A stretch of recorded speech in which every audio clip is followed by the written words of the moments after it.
Welcome, everyone. I'm Stephen Thorne. I've spent my career translating complex technology into plain English, and today I help people in small businesses actually use AI well. Maybe you've heard a lot about AI and you're trying to figure out what's actually useful. Not the hype, not the fear, but the real stuff. The things you can actually do on Monday morning to make your week much more productive. That's exactly what this course is built for. This isn't about understanding how AI works under the hood.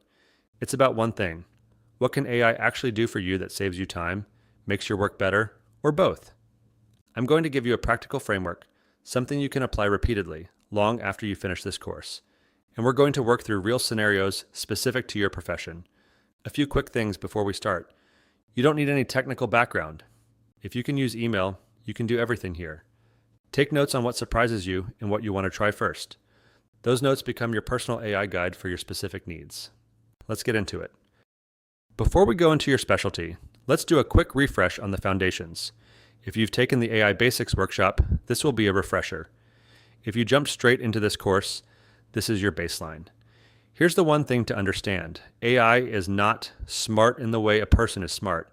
It's not thinking or reasoning. It's pattern prediction. Autocomplete at scale. It was trained on billions of pages of text and predicts the most likely next word based on patterns. That's it. That's the entire technology. This matters because it tells you two things. One, AI is most reliable for language tasks: writing, summarizing, editing, brainstorming, explaining. Two, it can confidently produce things that are wrong. Your job is to be the editor. Everything in AI use comes down to 4 decisions. We call it the 4D framework. The 4 Ds are delegate, describe, discern, and diligence. Let's go over them one by one. Delegate means to entrust to another. We are delegating tasks out to someone else. That someone else is AI. Basically, is this a good task for AI? You always should ask, is it primarily a language task? And what's the risk if AI gets it wrong? Describe means to represent or give an account of in words. In essence, it's asking, how do I communicate what I need? Always use these 5 elements when describing to AI: task, context, audience, tone, and constraints. More context almost always beats better wording. Discern means to come to know or recognize mentally. AI is confident. AI is really confident. Confidence is not accuracy. You'll say it again. Confidence is not accuracy. Always evaluate AI's output. Is this useful? Is this accurate? Is this complete? Does this sound like me? Diligence means the attention, effort, and care legally expected or required of a person. Use AI responsibly. Never input what you wouldn't email to a stranger. You're the professional. You own everything AI produces. Let's start with an honest look at what's actually happening. Surveys consistently show that a majority of high school and college students have used AI tools for schoolwork. Some estimates put it above 80%. A significant number of students report unclear or inconsistent AI guidance, and policy gaps remain widespread. In many cases, teachers cannot reliably detect when AI has been used. Ask yourself, have you personally experienced this? I'm sure many of you have and are working to find a solution to ensure the success and well-being of your students. This isn't a future problem. It's a present reality. From the educators I've spoken with, what they often discover is that the student did not transform into a cheater overnight. In many cases, it is a student who used a tool to produce something beyond their understanding and handed it in anyway. The underlying behavior is old. The technology is what changed. What I'm proposing is that we accept the use of AI and find a safe way to leverage its benefits for students. If that's the case, then the real question isn't, how do I catch AI? The real question is, how do I design learning experiences where AI use makes students stronger, not weaker? There are 2 primary ways students currently use AI in education. Mode 1, replacement. They paste an assignment, copy the output, and submit it. The grade looks fine, but they learn nothing. And when you call on them in class, when there's an exam, when they need to actually know this material, they're blank. While there are significant use cases for leveraging AI this way, I think we can all agree this is not how it should be leveraged in academic settings.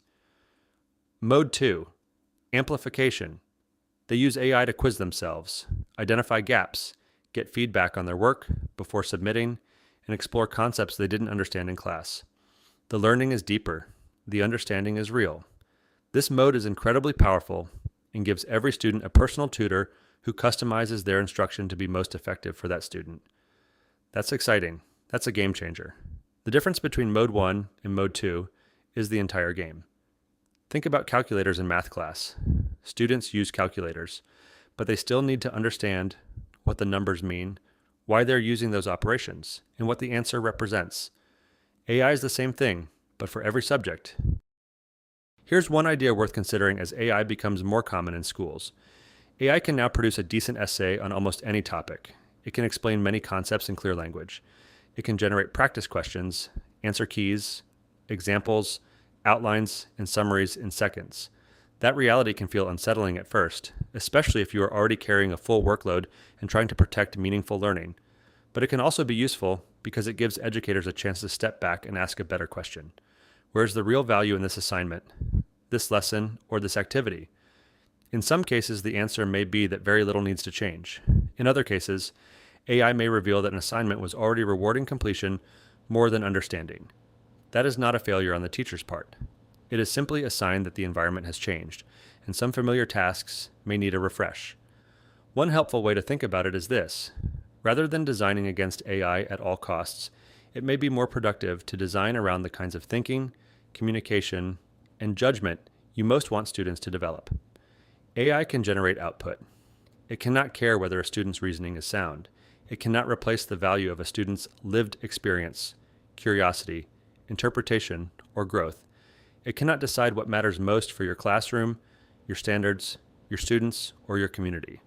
That is where your expertise still matters most. So this workshop is not about throwing out what already works. It is about identifying ways AI can reduce friction for you, support stronger learning for students, and help you protect the work that matters most.